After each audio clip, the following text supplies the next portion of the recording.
गुजरात का मुख्यमंत्री बनने के बाद नरेंद्र मोदी ने किसी के घर ठहरने से इनकार कर सर्किट हाउस में ही रहना पसंद किया। उन्होंने अधिकारियों को हिदायत दी कि ना किसी विधायक के नाम पर कमरा बुक हो और ना ही कोई फिजूल खर्ची। उनका कहना था कि सीएम को भी सरकारी व्यवस्था में ही रुकना चाहिए। मुख्यमंत्री बनने की घोषणा के बाद मोदी सबसे पहले मां हीराबा के पास पहुंचे। मां ने आशीर्वाद देते हुए कहा, बेटा पैसे मत खाना और किसी का बुरा मत करना। हीराबा चाहती थी कि बेटा राजनीति में भी ईमानदार और साफ रहे। विधानसभा चुनाव के दौरान अहमदाबाद में नरेंद्र मोदी ने कई नेताओं से कहा कि मुख्यमंत्री ना बने वरना हार का ठीकरा उन पर फूटेगा। वहीं आम लोगों ने उनसे बस इतना कहा कि रात के खाने के वक्त बिजली आ जाए।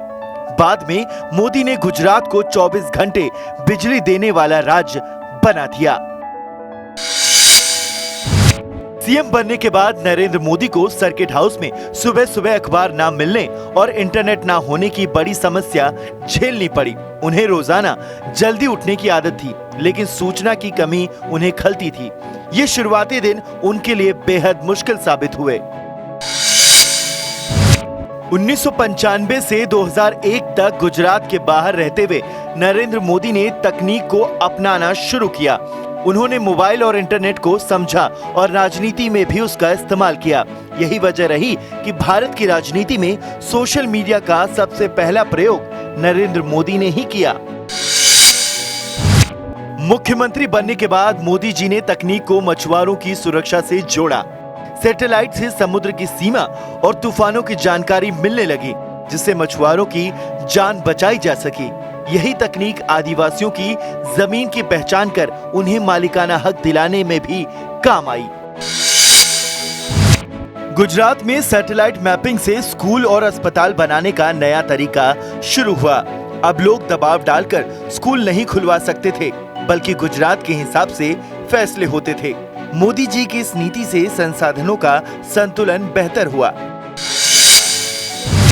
कारोबारी जब जमीन मांगने आते तो मोदी जी दफ्तर से ही जीपीएस तकनीक से खाली जमीन और कीमत की जानकारी दिखा देते।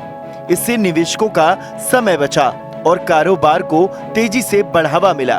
तकनीक का यह प्रयोग उस दौर में बेहद अनोखा था। गुजरात के कई स्कूलों में अध्यापक पढ़ाने नहीं जाते थे। मोदी जी ने सीएम बनते ही सभी स्कूलों में बायोमेट्रिक हाजिरी लागू कर दी।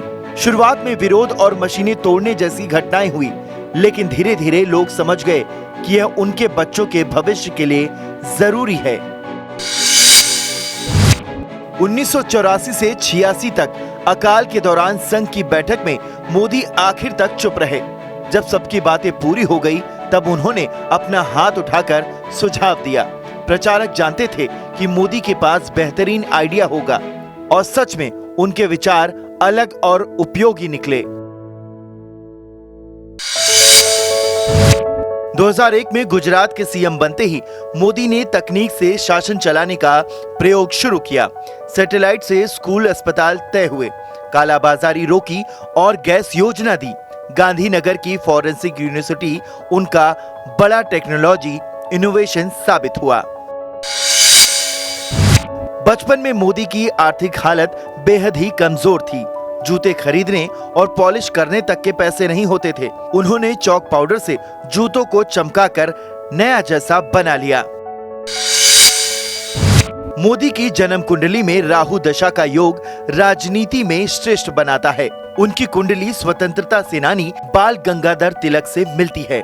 यहाँ तक कि जर्मनी के बिस्मार्क जैसी समानताएं भी देखी गई। स्कूल के एनसीसी कैंप में नियम तोड़कर मोदी खंबे पर चढ़ गए। शिक्षक नाराज हुए, लेकिन असल में वो फंसे पक्षी को बचा रहे थे। उनकी संवेदनशीलता और साहस बचपन से ही झलकने लगी थी। 10वीं कक्षा में स्कूल के पास चार दीवारी बनाने के पैसे नहीं थे। मोदी ने साथियों के साथ नाटक कर फंड जुटाया। पैसे से स्कूल की चार दीवारी बनाई, नेतृत्व की पहचान दी। मोदी का पसंदीदा भोजन भाखरी और खिचड़ी है। ये व्यंजन गुजराती स्टाइल में उन्हें सबसे प्रिय लगते हैं। वो खुद भी अच्छा खाना बनाते हैं और सादगी को अहमियत देते हैं। मोदी बचपन में शहनाई बजाने वालों को इमली दिखा देते थे। मुंह में पानी आने पर उनकी शहनाई बंद हो जाती। मोदी कहते हैं, शरारतें भी बच्चों के विकास का हिस्सा है। 17 साल की उम्र में मोदी ने घर छोड़ दिया। रामकृष्ण मिशन, बेलूर मठ और विवेकानंद आश्रमों में तपस्या की। फिर बड़नगर लौटकर संघ से जुड़े और प्रचारक बने। लाइब्रेरी में विवेकानंद की किताबों ने मोदी को राष्ट्रवाद सिखाया। पढ़ाई में डूबे रहने वाले मोदी खुद को विवेकानंद से जोड़ते थे। सीएम बनने पर उन्होंने उसी लाइब्रेरी को करोड़ों रुपए दिए। पीएम मोदी को वडनगर हाई स्कूल में पढ़ाने वाले प्रहलाद पटेल उन्हें प्यार से नरिया बुलाते थे और बताते हैं कि नरेंद्र मोदी पढ़ाई के साथ कार्यक्रमों में भी बेहद सक्रिय रहते थे। मुख्यमंत्री बनने के बाद मोदी ने अपने सभी शिक्षकों को सम्मानित किया, जिसे याद कर प्रहलाद पटेल सर भावुक हो जाते हैं।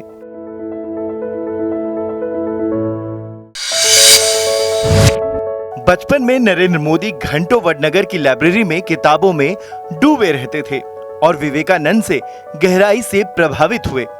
इसी लाइब्रेरी में उनके भीतर राष्ट्रवाद का बीज पनपा और जीवन की दिशा तय हुई। गरीबी इतनी थी कि जूतों और पॉलिश के लिए भी पैसे नहीं थे। मामा ने सफेद जूते दिए, लेकिन पॉलिश न होने पर मोदी ने उपाय निकाला। चौक के पाउडर से जूते चमका दिए। जुगाड़ से आत्मसम्मान को बचाया। बचपन में पीएम मोदी को उनके दोस्त एंडी कहकर बुलाते थे, जिसे सुनकर वो भी मुस्कुरा देते हैं। सीएम बनने के बाद मोदी ने वडनगर को world class bus stand, medical college और अस्पताल जैसी सौगातें दी। मोदी जी ने कपड़े खुद धोने की आदत के कारण फुल स्लीव कुर्ते को काटकर हाफ स्लीव कर दिया। धीरे धीरे मोदी कुर्ता उनका स्टाइल स्टेटमेंट बन गया। आज मोदी कुर्ता देश दुनिया में पहचान बन चुका है। 1965 में भारत पाक युद्ध हुआ तो नरेंद्र मोदी करीब 15 साल के थे। तब वो सैनिकों की सेवा करने रेलवे स्टेशन पहुंचते थे। बाद में आरएसएस से जुड़े और सेवा कार्यों में हमेशा आगे रहे। उनका मैनेजमेंट देखकर संगठन ने उन्हें अहम जिम्मेदारी सौंपी। 2003 में मोदी स्विट्जरलैंड से क्रांतिकारी श्यामजी कृष्ण वर्मा की अस्थियां भारत लाए। गुजरात के मांडवी में क्रांति तीर्थ बनवाकर उनकी याद संजोई। लोग मानते हैं कि मोदी का दाढ़ी वाला लुक क्रांतिकारी श्यामजी कृष्ण वर्मा से प्रेरित है। 1979 की मोरबी बाढ़ में मोदी ने राहत समिति बनाई और 50 लाख का चंदा जुटाया। बाढ़ पीड़ितों के लिए नई कॉलोनी बसवाई। यही संगठन बाद में सेवा भारती बना। 1972 में सिद्धपुर में हुए विश्व हिंदू परिषद के सम्मेलन की व्यवस्था मोदी ने संभाली। सम्मेलन में चारों शंकराचार्यों को एक मंच पर लाकर उन्होंने कमाल कर दिखाया। इसी आयोजन से वे संघ के शीर्ष नेताओं की नजर में आए। इमरजेंसी के दौरान मोदी ने कार्यकर्ताओं को छिपाने और उनके परिवारों की मदद की। गिरफ्तारी से बचने के लिए उन्होंने सिख वेश धारण किया। बाद में उन्होंने किताब आपातकाल में गुजरात भी लिखी। मोदी अपनी भावनाएं डायरी में लिखते थे, लेकिन बाद में पन्ने जला दिए। दोस्त ने पन्ने बचाए और किताब साक्षी भाव बनी। इसका अंग्रेजी अनुवाद लेटर्स टू मदर के नाम में छपा।